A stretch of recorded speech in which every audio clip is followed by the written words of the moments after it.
contract. Why Crawford run up on Earl after the fight behind stage? Why he ain't come to Errol Spence last fight? Man, Earl damn. Spence told him to stop coming. He said, I don't know why he keep coming to my fights.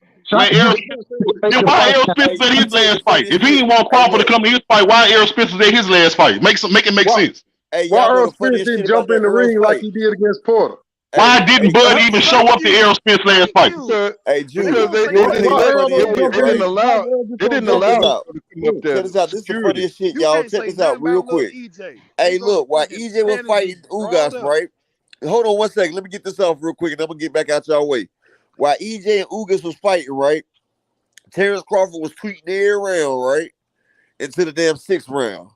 After that motherfucking 6th round, the 7th, and the stoppage, Terrence Crawford got ghost for like 15 minutes after Earl told him I'm coming for that goddamn belt. Man, they had to damn wait for Terrence to respond 15 minutes after that. Shit, in the 6th round just got real. And what happened? Shit got real. And what Earl do? What Earl do when Terrence Crawford knocked Porter out? Got up out of there. He didn't want no interview. No, he said it was some bullshit. He didn't knock shit out, bro. He ran up out His the dad stadium. stopped the fight. His dad stopped the fight. That wasn't no knockout. Ran up out the You stadium. heard? No, he. But he was there. Said it was some but he was bullshit. there though. He was there. No, he said the bullshit. But he was there. He said And then that Sean Porter could have still his fought. daddy stopped it. Then he He said said his daddy stopped the fight too early. Man, he knocked him out. What you mean? He was not He said, knocked I'm the fuck protecting out. my He wasn't knocked son. out. Nigga, he did. He said, I'm protecting my son, nigga. He had to protect him against Crawford. They ain't have nothing to do with no damn protection, man. Them dudes had done fell out. Man, he knocked Sean Porter down, bro. Terrence Crawford hasn't knocked nobody out in 147. You haven't said nobody he's knocked out in 147. He's knocked them down, and then he'll swarm a motherfucker with a bunch of shots. Terrence Crawford ain't no fucking knockout artist. Listen, He's a TKO artist. He's a TKO artist. Fight. Sean Porter was in still the fight, and your daddy come and stop the fight and Sean say, Porter was I looking had at to his stop the dad fight. throw it in the towel, He beat bro. on my son too bad. Man, he said he was gonna stop the fight before the fight. So what you saying? So why he let him fight? You asking me? I'm telling you what that man said. You asking me about a theory. You asking me to give you my theory. I'm telling you what the nigga said. Y'all be giving but he's dead. on how EJ He's dead. how Sean Porter feel. So give your theory on that. Oh, I only told you what they said. Sean Porter said he was going to hurt against Errol Spence. That's another fact. You want to try again? You want to try again? Because Sean Porter said that too. It was the check on the line. That's why he let him But fight. Sean Porter didn't say he slacked off in camp. They not about to turn away that money. Porter didn't say Sean Porter said all of them. What y'all been watching? What y'all be keeping up with? Sean Porter agreed with his daddy. He said I was not listening to my daddy in camp. He said His this. dad said he knew it was going to happen. He knew he was going to That don't stop mean he his was son. slacking. What y'all watching, bro? What do Bud fans watch? Y'all watch Burn the Boxer all day. What do y'all watch? What information y'all getting? I can't watch Bro, what you watch? Because you know everything. What do you watch? Man, I watch everything. Hey, you better ask about King Judah. I'm everywhere, my nigga. I do this every day. I'm everywhere. I know. I got receipts. I can tell you what everybody done said. That's why y'all sound silly to me. King Judah like Visa. He everywhere you want to be. Well, what Spence say when I he be knocked listening Porter? to y'all crying about Spence every day. This shit is crazy. Y'all Spence told Bud to hurry up and sign a contract. That's Why you what keep Spence listening then, said. Hurry up and nigga? sign a contract. Why you keep listening and tell your nigga to sign the It's good contract? conversation. He gonna go I enjoy fish. this. He You know what go. I'm He saying? gonna go I enjoy fishing soon. having the Don't conversation. you worry. Terrence gonna go fishing soon. Yeah. Shit, hey, he said he was in the ocean looking for the big fish. Now the big fish done jumped in his boat. He too scared to put the bitch in his cooler. Man, The big fish in his boat. Goddamn, I got The big fish, I the got big I fish gotta in his write boat. that down. I gotta write that down. He about to gut and fillet that same fish in the boat. Yeah, and Shit, then he gonna hey, he way on the other end of that corner. Got his tail tucked between his legs. The fish in his boat. Exactly. Moby Dick out there in that water. Who said exactly? Oh, that boy hell of a fisher though. I said exactly, nigga. I should have known. Yeah. You should know what, bro. I've been thought it sitting was giving a you new the voice. facts, My bro. bad. I'm saying, I ain't gonna lie, Vic, you seem like a cool dude, bro. I can't believe you dancing around the facts like this. I mean, you go to my page. I got the videos up for you, big dog. You can go watch the videos. Go talk some shit on my videos and subscribe. But I'm just giving you facts, bro. I like Bud Crawford too. But I wish he'd go ahead and sign this contract. Like it's been over 3 goddamn months. It don't take that damn long to make a decision. I don't know what y'all name is. What the contract look It's like? upper echelons. It don't take 3 months to make a goddamn fight, dog. That shit could have been What made the contract? You want to fight? You want to Hey, fight? Let's fight. Y'all done waited 5 years, and y'all can't wait 3 months on Bud. Yeah, 3 months. Yeah, you're right. Well, It's funny. Hey, it's funny because all these years, y'all act like y'all couldn't wait another second. Y'all act like y'all couldn't wait another second. Now y'all the most patient motherfuckers in the world. All y'all Gandhi now. Everybody done turned to Gandhi. All you Bud fans done turned to Gandhi. All y'all want to do is meditate. All y'all want to do is meditate now. Danny Garcia for no reason. I still don't know why he fought Danny Garcia. Hey, you know why? You know why? Hey, you know why? You know why? Because Danny Garcia and Ugas done beat Bud already. EJ used both of them as tune-ups. That's why. Danny's scared to death of Yeah, he used both of them tune-up after layoff. Bro, he just came off a damn over a year layoff of hitting the concrete. He fought Danny for no reason, man. Yeah, he turned two niggas that beat Bud into tune-ups. He turned them niggas into tune-ups. That's what he doing. That's what he was doing. He washed them, but he was coming off over a year out, man. The man just got thrown from a Ferrari over 100 miles an hour, hit the pavement. Who the fuck you want him to go fight after that? Charlo or somebody? Damn, he gave you Danny Garcia, former champion.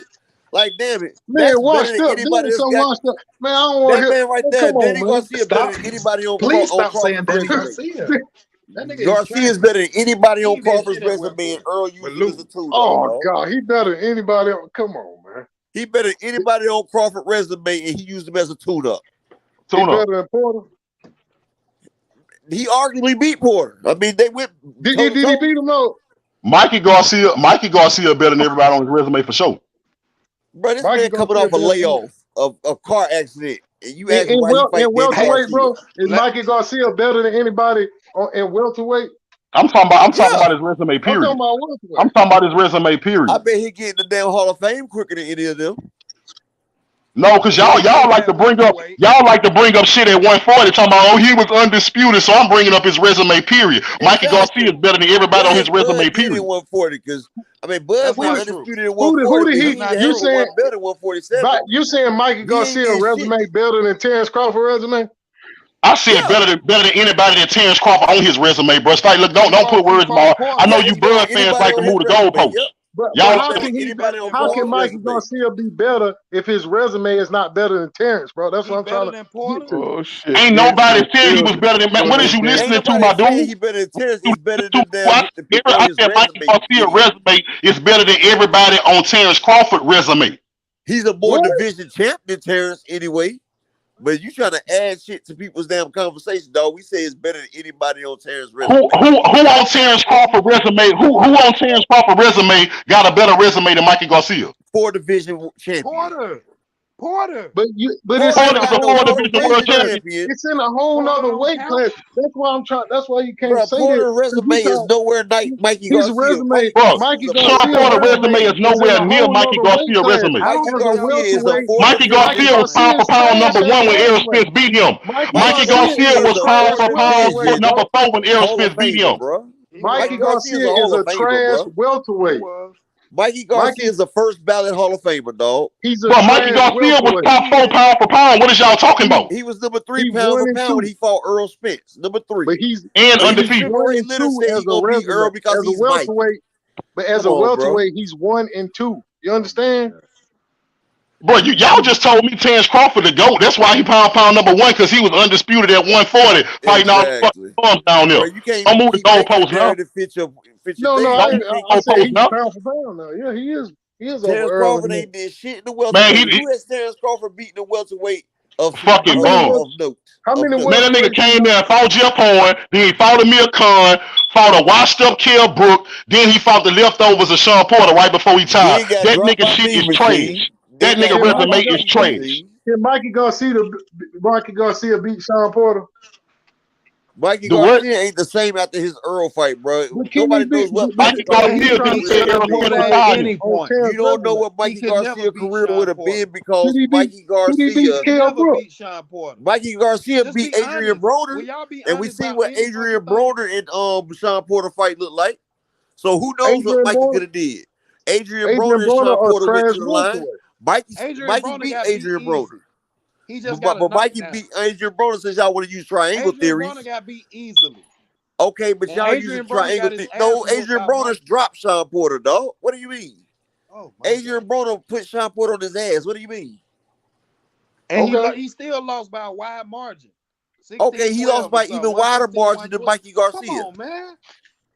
But y'all use the triangle theory. I'm just doing one of y'all techniques. No, it's not no triangle theory. You trying to say who's better than him on the resume? We just named two Ain't fighters nobody on Terrence Crawford Crawford better than Mikey that can Garcia. beat Mikey. We just named fighters that can beat him. Beat up by any Bro, version of Porter. you name one fighter that Errol Spence already beat. That don't help your argument, genius. You said what? Nigga, that don't got shit to do with shit. You just said you named two fighters that can beat Mikey Garcia, one of which that Errol Spence already beat. That don't help your argument, my nigga. Now you playing. But you bringing up Mikey like his because Mikey better than everybody on Terrence He's a first ballot Hall then of how Famer, can people dog. on his 4 division resume champ. beat him? How can people on Terrence Crawford resume beat Mikey if he better than him? Bro, a resume is what you did. It ain't about no theory about who you can beat, my nigga. It's about what you did while you was there. His resume better than his. Yeah, you shaking your head, but that's a fact, my nigga. It ain't about I can beat you, so my resume better than yours. How that go? What they do that is? I can beat you, so my resume better. What the fuck did you do though? That's like Jamal Charlo. Jamal Charlo, he can beat a lot of people with his resume and shit. So he gonna beat Crawford. So look, no, I said Terrence Crawford ain't got nobody on his resume with a better resume than Mikey Garcia. Because y'all tried to discredit Errol Spence for beating Mikey Garcia. Y'all tried to discredit Errol Spence for beating Mikey Garcia, but Mikey Garcia got a better resume than everybody on. Bro, Sean Porter stayed at one weight class his whole career, and he got beat by most of the people in it. And he got beat by multiple niggas in that weight class. His resume is not better than Mikey Garcia. Anybody, Errol Spence, that Mikey Garcia is better than any name on Terrence Crawford record. And why do you think his resume so good? Who did Mikey beat? Why do you think his resume just so great? His best Mikey beat. He was pound for pound. He was pound for pound. Mikey beat Robert Easter. Mikey beat Adrian Broner. That's not trash. What you trying to say, Canelo trash? No. Did you ask me if Mikey beat? Okay, he beat Adrian Broner. He beat Robert Easter Jr., who was undefeated. You know, Mikey Garcia is a 4-division champion, dog. You actually he beat Lipidus. Yeah, he beat Sergey Lipidus after bro, these motherfuckers. Man, this dude a champion in 4 different weight classes, bro. Stop playing, bro. Sean Porter is not on his level. Lipidus just got destroyed by that other Sean dude. Porter is not on his level, period. Sean Porter will not be remembered higher than Mikey Garcia, period. You keep changing the argument now. Y'all just, bro, my nigga Vic, you just said that Sean Porter got a better resume than Mikey Garcia. You don't need to talk no more, my nigga. He don't. No, he don't. That's crazy. That's crazy talk. Who is Mikey's best win? Yeah, who is it? He just named him, my dude. That's like me telling you. How you say Sean Porter got a better resume because he losing? He losing just because you lost. No, that's like a motherfucker congratulating the person that got shot and not the shooter, bro. Like, how is the shit better? He got mostly losses. I mean, we respect him for fighting, but you can't. Bro, how you gonna say Sean Porter got a better resume than Mikey Garcia and Keith? Bro, in that case, Keith Thurman got a better resume than Mikey Garcia. So Mikey Garcia best win is who? I mean, I ain't hear you. So Keith Thurman. So is Keith Thurman resume better than Mikey Garcia too? Okay, you know he got the Rafael Guzman fight. He got the man, you don't understand boxing, my nigga. You don't understand boxing for real. So who is Mikey's best 3 wins? Okay, I'm gonna give you his best wins. Look, he beat Juan Lopez. Give me 3. I'm gonna give you 3. Okay, Juan Lopez, Adrian Broner, Robert Easter Jr. Robert Easter all Jr. champions. You know what? I'm gonna throw my fucking phone away. But Victor Post on somebody though, huh? He gonna throw his phone. He gonna throw his phone away. But y'all congratulate Bud for beating Victor Postal. Okay, and Robert Easter Jr. was the undefeated champion. What are you trying to say? Adrian Broner was the can man at that time. So what are you saying? What you trying to say? This before Adrian Broner came up to Adrian Broner was the welterweight. He was in the 140 division at the time when he got beat. And Sergey Lipidus was the damn champion. So what are you saying? What are you saying, dog? So throw your phone and go get you something besides that Obama, bro. Maybe you can look up damn shit and you can watch shit better. Not to mention he beat the champion Juan Lopez. Back then, Mikey Garcia, Juan and But the fact remains, but we just sit on here. Bro, we've been sitting on here all day. Mikey was the Don't trio even back then. keep up with this shit. But we Man, gave them 3 different facts that niggas said out Juan their own Lopez mouth that got they knocked didn't even out hear. 6 times, bro. Juan Lopez got knocked out 6 times, bro. Bro, I just said that down there by Well, I'm Orlando just saying, Toledo and Mikey. but 6 people knocked him out, bro. Okay, bro. Okay, well, let's look at Ndongo. Who? Y'all talk about Terrence Crawford beating He said Ndongo. who? Ndongo That nigga got said knocked who? out You said 7 times. Ndongo, he I didn't said hear the who? name. But that's a Bud fan though. That's a I didn't Bud hear fan. the, That nigga said I who? didn't hear the name, bro. Man, you heard Ndongo, dog. You heard that, bro. Yeah. Oh, you know You what heard I heard Ndongo. now. Man, look, now you backtracking. Man, Yeah. everybody know Bud ain't fighting nobody. We all know he wasn't never no rush to make no big fights. Everybody know that. We know it. Man. And he's still not no rush to make no big fight. Hence why the contract still not signed. Tell that motherfucker the goddamn motherfucker signed the contract. And y'all always talk about Ndongo. Julius Ndongo, he done lost straight back to back after Bud. Shit. But now I knew you was gonna do that. I knew you was gonna do that. I was just waiting on that shit, nigga. hey, Pool Counter. That's how you set the nigga up, right? You go ahead and put the bait out there because after Terrence Crawford knocked him out, then Regis Prograde knocked him out. Then hold on, check this out. Okay. He got knocked out by Crawford, right? Next fight get knocked out by Regis Prograde.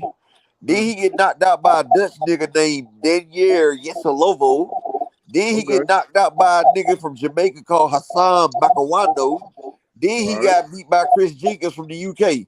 So this Well, nigga let me use one of your scenarios. Man, he was never the same after Bud beat his ass. He was a shell of himself.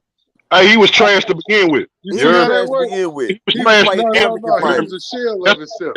No, he didn't fight nobody before, but he was fighting African fighters, dog. He was trash African to begin fighters. with. He was ass to begin with fighting. Y'all know Top Rank. Y'all know Top Rank don't make fights that they fighters can lose. That ain't no secret. Y'all say y'all watch boxing, ain't no secret. Bob Arum don't sit up no fight he can lose. Hey man, some of y'all niggas on this whole tripping. Hey boy, after Terrence Crawford beat damn motherfucking Ricky, let's see that nigga Ricky Burns. Then he lost the damn Dacian Zalakat. Then he beat somebody. Then he lost to Omar Figueroa Jr. Won a couple. Then he lost Anthony Corolla, Lee Selby, and Ndongo even beat this nigga. Come on, bro. Damn, motherfucker. Ndongo even beat motherfucking Ricky Burns even lost to Ndongo. Come on, man. Hey, what y'all say Bud did at 47? You said what we said he did? Yeah. Shit, nothing to me. Who said he did something? That's Camp. That's your boy up there with that B. The dude with the B. Hey man. That nigga Sean Porter came into that fight ready to retire, bro. His daddy came into that fight ready to throw in the towel during training camp. He fought Kell Brook. Kell Brook hadn't made 147 in 3 years. His coach ain't even want to train him for that fight, bro. That nigga had to go get another coach to fight Terrence Crawford. Exactly. Got him off YouTube, wasn't it? That nigga fought Amir Khan. We don't even have to mention Amir Khan, bro. That nigga Glass, that nigga's Mr. Glass, bro. Terrence Crawford is a hell of a fighter. I fucks with that boy. But when we start, like, if we want to make an argument about who's gonna win, we can't talk about the resumes, bro. Because Porter was a champion when he fought Spence. That nigga trained different. That was years ago. That nigga Kell Brook was a champion when he fought Spence. He trained different. That was years ago. I'm saying that's years ago because that nigga Crawford just fought these niggas. You know what I'm saying? Spence been fought them boys and got them niggas up out the way, dog. That nigga just beat the shit out of Ugas, bro. He beat that nigga's a machine, bro. Crawford gonna fight Ugas in 2 more All right, years. hold up. Now, with all that being said, you know, you're right. But how did Crawford beat him? He beat him just like you did. Hold on, wait, let me finish. He beat him just like you described him. That right there, all that would make sense if he struggled against him. But he didn't even struggle. Why would you Well, struggle against a bum if you're not a bum? Wait. All that shit you talk would mean something if he struggled. He beat him like they was nothing. He beat him like he trained. He beat him like he trained for 6 months. But hold up, we talking about the fighters he brought up. He beat him like he trained 6 months. He beat Kell Brook like he was a shell of himself. So that don't mean nothing. He beat him just like they was that. Kell Brook and took he his treated him. Bro, he did what he was supposed to do. What did he prove by beating people that was supposed to get beat like this? What did he prove? He did what he was supposed to do, bro. He did what he was supposed to do. So that's respectfully. That's why I say, man, that's bro, not proving nothing, though. That's not proving nothing, though. That's the thing. What's your name up there, big homie with the K? King Judah. Okay, King Judah. They call me Bang. Listen, bro. Respectfully, bro. I understand what you're saying because I'm riding with Spence all day, and I agree with what you're saying. But all I'm saying is, bro, if we want to talk about who gonna win this fight, resumes have to stay far away from the conversation, bro. Because when you start talking about beating these beat fighters, these niggas that's ready to retire, these niggas that ain't made weight and ain't got no trainers, all this shit, bro, we got to keep that part out of the conversation. We got to talk about the skill. Because TC got skills, bro. We can't deny that. If he wouldn't fight Spence, I don't think anybody ever denied that he got skills. Right. Hey, Bang, go subscribe to my channel, Upper Echelon, man. I got you. But look, this the thing. Like Appreciate you. But see, this the thing. I fucks with TC besides this Spence shit. But the way that niggas be on these panels with the war, these niggas turned this all into a war, bro. So I'm riding with Spence. I never changed my mind. I've been riding with Spence from the jump because I was rocking with Spence longer. You know what I'm saying? So, excuse me. So the thing is, bro, like, we got to keep resumes out this shit because that's not even the part of the conversation. Because TC I can't say he ain't did nothing at 47. You know what I'm saying? But he ain't did what Spence did at 47. That's a fact, bro. That nigga went to the UK and took that shit from Brooks, bro. He went and took that shit and niggas was running from him. Ain't nobody running from TC. Niggas was running from Spence, though. Nigga, that nigga Danny Garcia got out there and told them niggas, say, man, that's the hardest nigga in the division. The nigga's a middleweight, bro. Niggas say they all did. What did he say? What did he say? He the strongest. What did he say? I didn't hear you. What you said? He said he say he's a middleweight in a welterweight's body. That's what. Okay, I thought I misheard you. No. That's exactly what he said. You know I heard him say that. Yeah, me too. I agree with you. You said he said he was the hardest nigga. What? Say it again. He said he was the hardest nigga. What? Now I ain't get the hardest nigga in the division. The hardest nigga. That nigga say that. Listen, bro, and we talk about this Sean Porter shit, bro. Spence fought Sean Porter's fight. He made it a rough fight, bro. Just because he couldn't get rid of him, bro, wasn't nobody getting rid of Porter, bro. I'm trying to say Porter, Spence versus Porter. Because they said he could. Yeah, that's why he did it. Right. He tried so hard, bro. But I put my link in the chat. To say what I said, man. He hasn't done what Spence done as welterweight. Let my man hold up. In the last division, Earl ain't done what Terrence Crawford had. But who did he fight at 140 though? Let's just keep it funky. He was undisputed, bro. But he was undisputed. Hold up. I respect that, but that's nobody down now. And one second though. When he fought Sean Porter, Earl, I like Earl too. I respect Earl. He tried his best to knock him out, bro. He tried his best to knock Porter out. He said he was gonna knock him out. And he did fight his fight. And when he knocked Porter down, if you watch their fight, Spence celebrated so hard when he knocked him down. Spence was so happy. Hey, he celebrate every time, but that ain't nothing new. He celebrate every time. Earl was a shell of himself. Let me finish, bro. I'm gonna let you finish, but he was 50% of himself. So yeah, he like, yes, 50% of me is better than this nigga, dog. Okay, wait.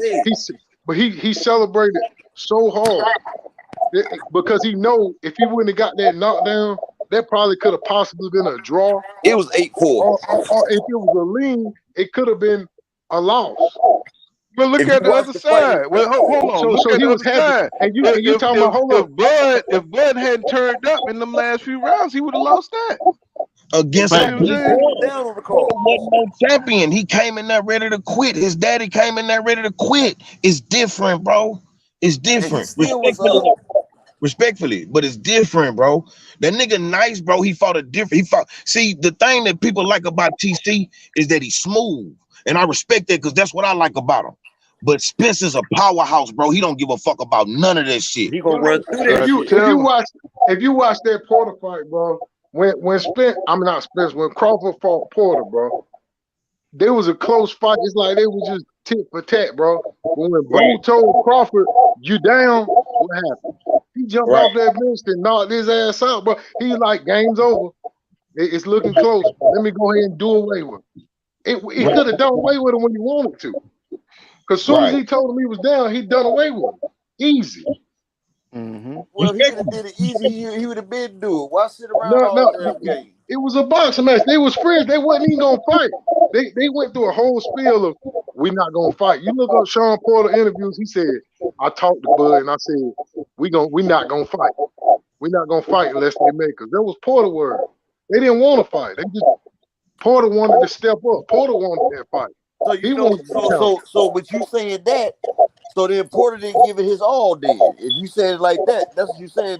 They didn't want to fight, basically, right? Bro, he so, came hold on. Porter, You said Porter didn't want to fight because that was his friend, right? There was their agreement. Check this out. Errol Spence. That was their agreement, but he challenged. Okay, but listen to me, bro. Listen for a second. I'm letting you say it, and I'm gonna throw something at you. Okay. Errol Spence had Sean Porter's dad respect. His dad was training him and everything, and he wasn't training Sean. That shit had Sean Porter jealous as a motherfucker. So he had he was fighting Earl for not only the belts, but for his dad's love and respect. So you know he came off that damn thing a whole lot different than what he did with There's a backstory to that shit, y'all. There's a backstory to this shit. There's a backstory to this shit. Train Earl and couldn't train Sean. Yeah, I know y'all don't believe that shit, but y'all better see. Y'all see how Porter came out on his ass. Earl right now. Y'all see how Porter came out on his ass. On Earl because Earl and Kenny Porter was real close, and that shit had Sean Porter mad. Like that shit had him mad. I don't think another kid attention. My daddy love you. He's stupid. My daddy. And he gave it all. He was coming to take his belt too, so that made Porter step it up a little more too.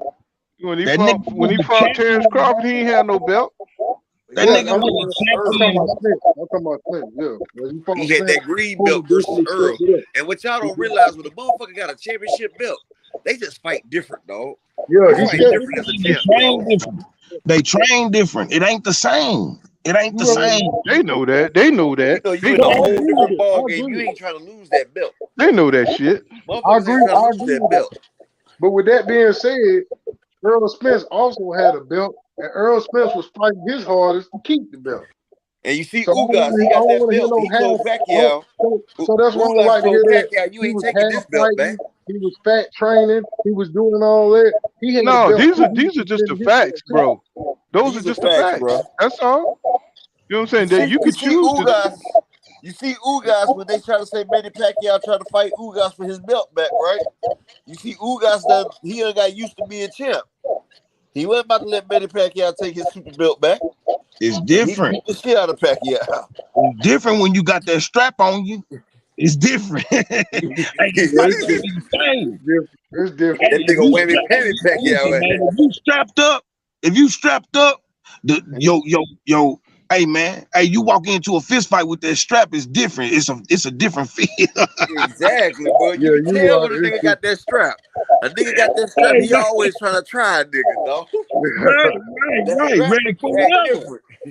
Right. The right nigga though. Hey, yeah, the right nigga though. A lot of these niggas get that strap and they wanna show it out to everybody. Like Keith Thurman. Keith Thurman get that strap, he wanted to run it high.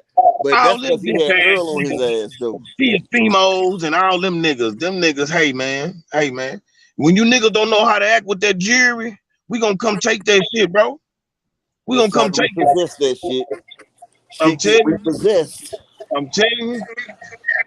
But yeah, nah, man, I ain't gonna lie, bro. I respect TC, bro. I just feel like Spence gonna bag that boy down. He gonna work his way in there because a lot of people see a lot of people say TC such a switch hitter. He not He really don't switch no more. He don't, bro. That nigga, listen, bro. This is what this nigga does, bro. That nigga done got he done got heavy, bro. Like that damn weight. See, Terrence Crawford was a whole lot different than 140. See, his body done got acclimated to the 147 now. So you know he a lot bigger when he's in a fight now, and you know his legs ain't the same no more. He can't just float from orthodox to southpaw the way he did. That's why when he was in orthodox, Kell Brook busted that damn eye up. Kell Brook You gotta remember, bro. At 47, bro, them niggas stronger than what they was at 40. Exactly. And they heavier. Better They also niggas. heavier. Right. He fighting better niggas at 47 than he did at 40. And he's heavier.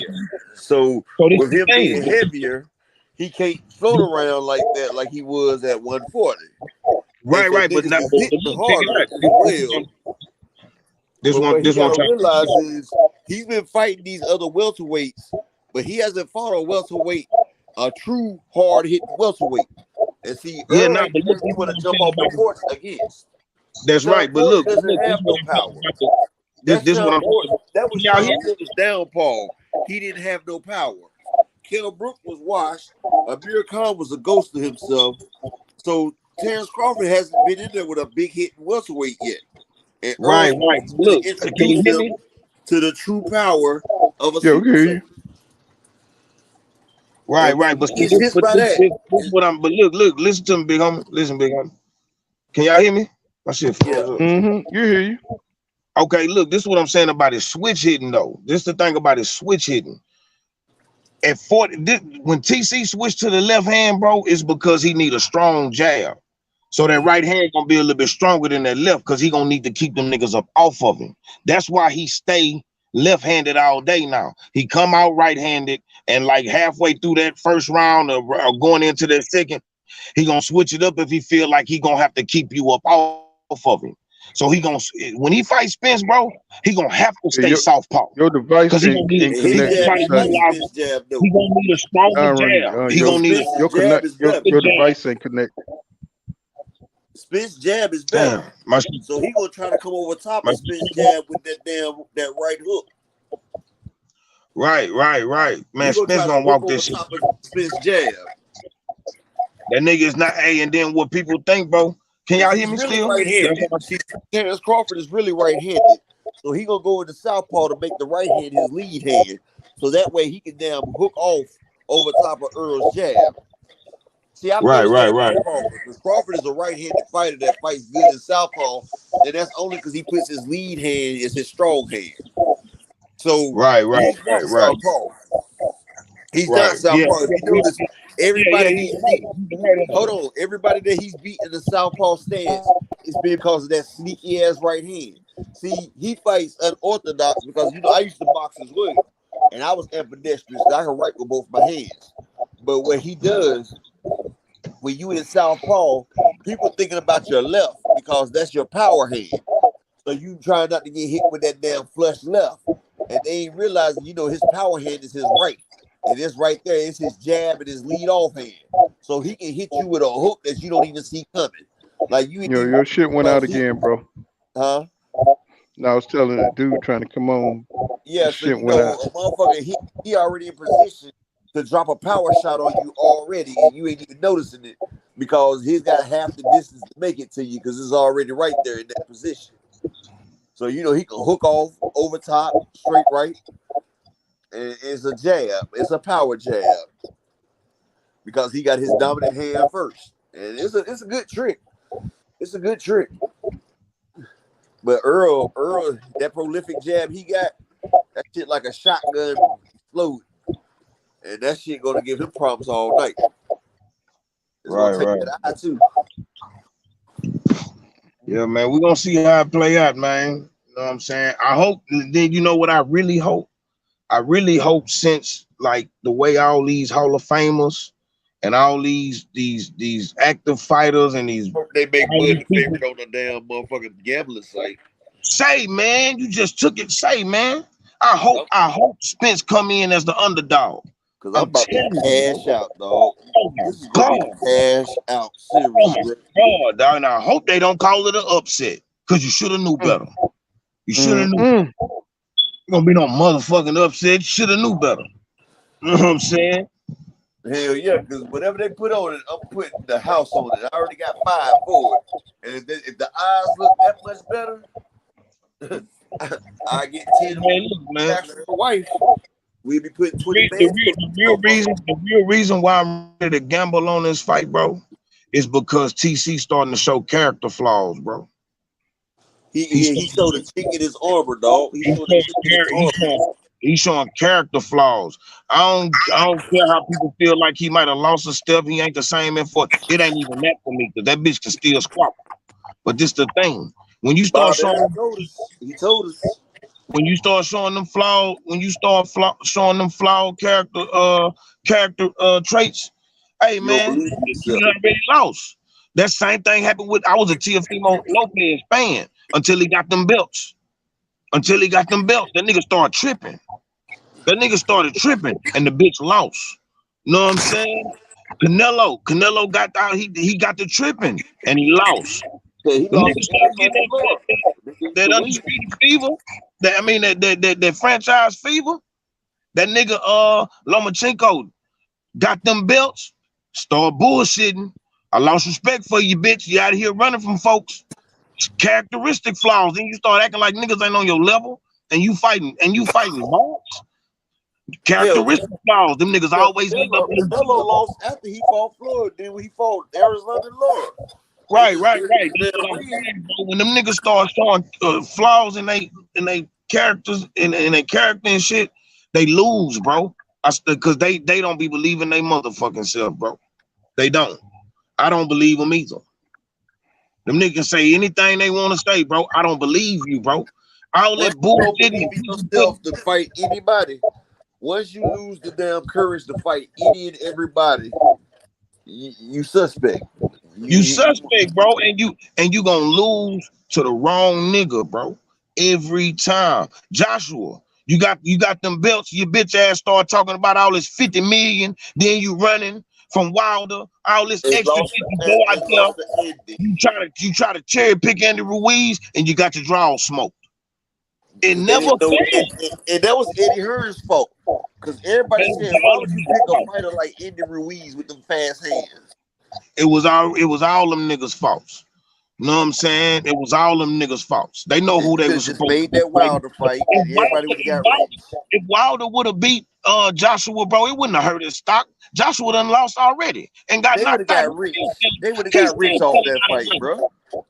He's still selling. Tyson Fury and Wilder did numbers. AJ and damn Wilder would have did twice that. But they still do it. Wilder still selling. I mean, Joshua still selling out of London arenas, bro. Oh, I know. I'm just talking about then. That was a goddamn motherfucking couple $100 million fight. Man, let Wilder come back and get by 2 or 3. But see, Joshua ain't even got to win, bro. He can get knocked out by Usyk in this upcoming fight. They still gonna love him, bro. The Wilder and Joshua fight still gonna be big, bro. Yeah, I still watch it, just like I watched Kell Brook and Amir Khan. They both was past their prime. But if you watch it, you gonna watch all this shit, bro. You gonna watch all this shit, bro. If you really watch, I love their rivalry. I just wish they would have did it earlier. Yeah. A lot of people should have fought earlier, dog. But it just, that's the way that shit happens sometimes. You know what I'm saying? Like we didn't get Riddick Bowe and Lennox Lewis. That would have been a hell of a fight. Yeah, Riddick Bowe want that smoke though. See, niggas be talking about like how boxing ain't like it used to be. Everybody fought each other. No, them niggas. Riddick Bowe threw that goddamn belt down. He ain't want that goddamn work.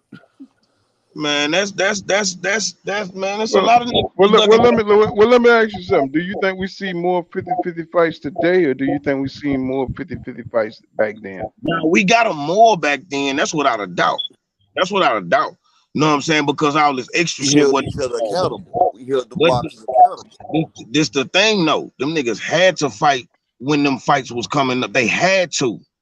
But we seen them, right? But we got them, didn't we? But they still look like you see how they had to. Like Triple G But we kept but we ducking got him, right? wars. We got to see him, right?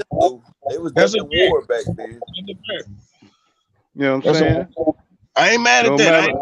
We did get a lot of the good ones back then. I ain't gonna lie. That's We right. did. And see, now we seeing a lot of pussy punk ass shit going on with why motherfuckers won't fight now, and everybody taking this as hate. No, bro, we grew up seeing the best fight the best, and that's Right. the young Like dudes, they all Roy emotionally and B tied about Hop, who Roy and they James hate. They're Toney about, you know Boy. what? Shit. We see better fights on fan base versus fan base than we see in the ring. That's a fact. You know what I'm saying? We got You the know what best. I'm The saying? fans go harder than the damn fighters. Like Canelo Right. fans go harder than him. Like Right. Yeah, the We fans see it. We on the see him, Raw these motherfuckers outside the ring pushing so hard, but yet you're Canelo not fans, he can beat Thanos. Shit. right. But Oh, you see Thanos this might got the motherfucker Infinity ducking. Gauntlet, but he can't fucking kick If you Canelo. see if you see a motherfucker not fighting the best, bro, you gotta call it out. You know what I'm saying? You can't make shit up. You know what I'm Always. saying? That's Always. all it is. We on You some. motherfuckers delusional, Yeah, we got to keep it down in the middle, man. You know what I'm saying? Right.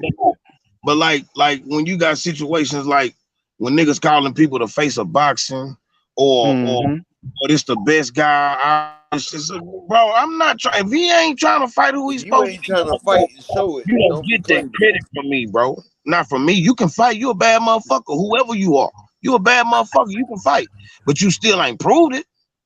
You ain't proving it. You know what I'm saying? You out here losing. You out here weight draining niggas. You out here running from the people you supposed to be fighting. Popping dirty. You out here burning off from divisions when niggas is moving up and being your mandatories. I Popping ain't trying dirty. to hear none of that shit, bro. I'm on all them niggas bumpers. All them niggas that be talking, man, this the face of boxing. That nigga, it was about 1,000 empty seats when Canelo fought B-Ball. You can't sell us that bullshit forever, dog. That shit getting old, bro. That ship done sail, bro. Get up out the way. You finna fight. Listen, man, you finna fight B-Ball. B-Ball ain't did shit to get no I picked motherfucking. B-Ball too. You know, I picked B-Ball. I got paid nicely off that Not fight. B-Ball. I pick B-Ball too. But you I finna got fight. paid nicely off of that shit. I got $5,600 off that fight. But look, you finna fight Triple G. Triple G ain't did shit to be undisputed at 168. He ain't never even fought up there. He ain't gonna fight nobody at 160. So how the fuck he get action at you finna babysit all these belts? So if you beat Triple G, not only are you gonna keep that 68 at on pause, you finna move up and try to fight B-Ball again. That's what you say. That's what you say. You know what? And look, So if Canelo beat Triple G, watch how high he jump on the pound for pound list. Because they ain't take him off they on a already got loss. it set in stone, bro. That's already set in stone, bro. That nigga finna go out there and get credit for beating up on the elderly, bro. Exactly. Come on. And that's gonna push his ass right back to number one pound for pound. Oh, he was the greatest. He just strived for perfection. Man, I hope you don't realize, man. I hope Triple G elbow that hoe. I hope he headbutt that nigga, bro. Fuck out of here, man. That nigga there, dog. And then that's so crazy, bro, because I don't even hate Canelo, bro, because I love the way the bitch fight. But you ain't doing what you supposed to do. Right. You know what I'm saying? You wrong.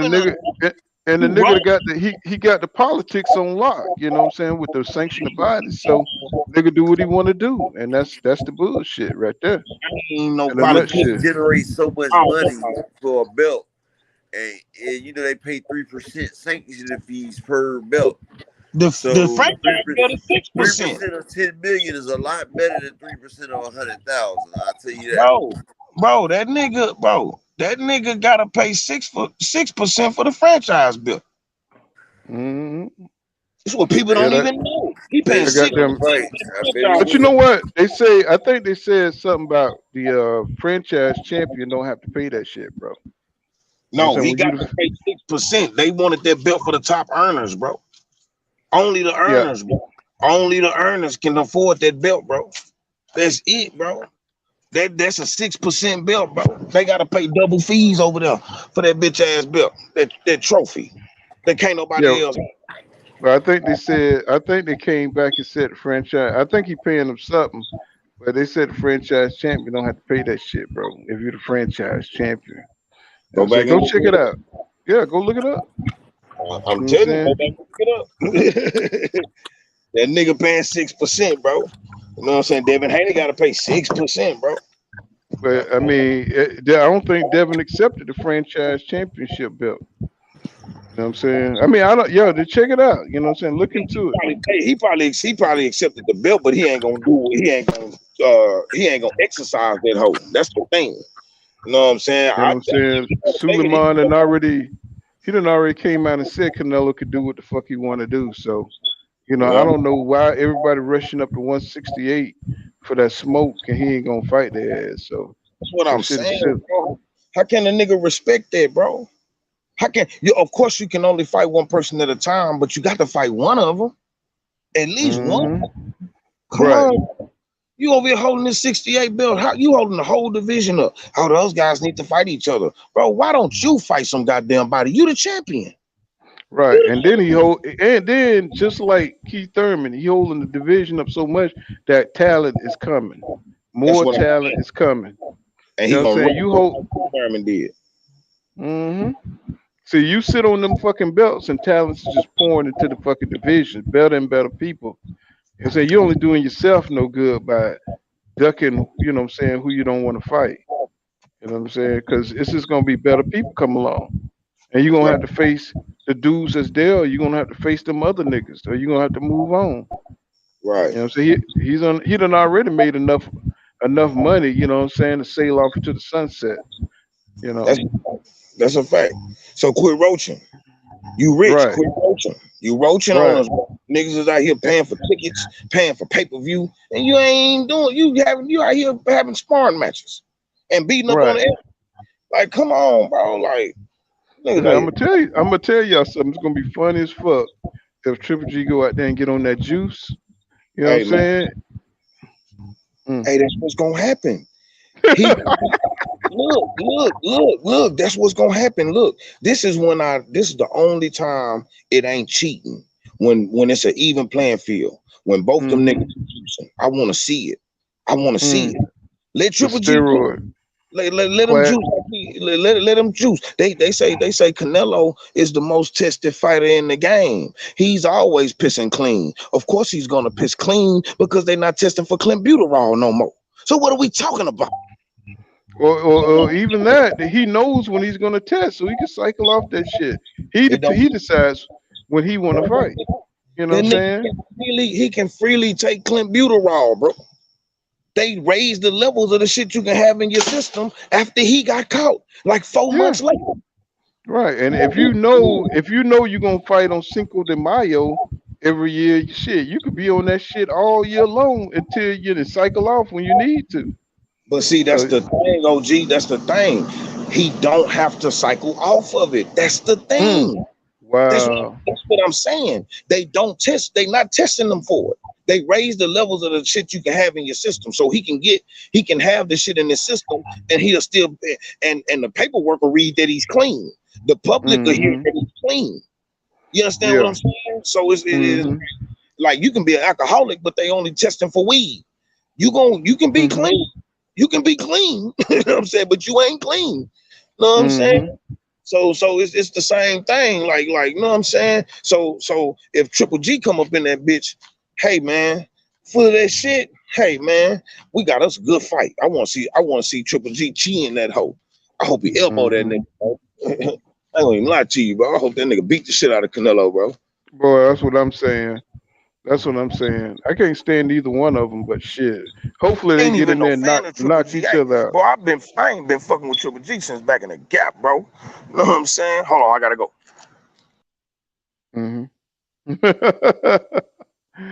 All right, y'all. It's been 5 hours. We're gonna wrap it up. I appreciate everybody, all my hardcore fans, my Bud fans. You know what I'm saying? Stood their ground. You know what I'm saying? Y'all did what y'all had to do. You know what I'm saying? Y'all went in for your boy. You know what I'm saying? I appreciate the passion. You know what I'm saying? We've been on for 5 hours. King Judah, upper echelon, my co-host. You know what I'm saying? 49 palms of goddamn palm piercing. God damn it, that nigga there. That's my nigga right there. You know what I'm saying? So y'all check out his channel. King Judah, a master of all arts. You know what I'm saying? You know what I'm saying? I'm pretty sure you're going to pop up with his channel sooner or later here. and that Oh shit yeah. gonna be fire. And you know what I'm saying? We're gonna wrap it up, you know what I'm saying? And I appreciate everybody coming through. You know, we did 5 hours of hardcore boxing, arguing and talking. So you know it's real niggas up in here, no matter what side you fall on. So this pool kind of boxing, you know what I'm saying? And remember what I say, y'all. Law don't go right here, law dog. You know what I'm saying? You know, I'm just wrapping it up, Bang Gang One. What's happening? You want to say what it what? You got a channel, Bang Gang? Nah, it's coming though. I'm working on it right now. It's gonna be called Bang. It's gonna be called Bang Boxing Talk. Okay, I'm you know what I'm working on saying. But we're gonna wrap this session up. It's been 5 hours. You know what I'm saying. Let me see if I'm off tomorrow. We'll come back on 8:45 tomorrow night, and you know we'll do it again. You know what I'm saying. Yeah, I So I enjoy see y'all you. today, man. I appreciate it, bro. You know what I'm saying. See you, everybody. You know, so y'all have a great 4th of July. Eat some barbecue. You know what I'm saying. Whatever you do, stay safe. Y'all do the same. Peace, y'all. Mm-hmm.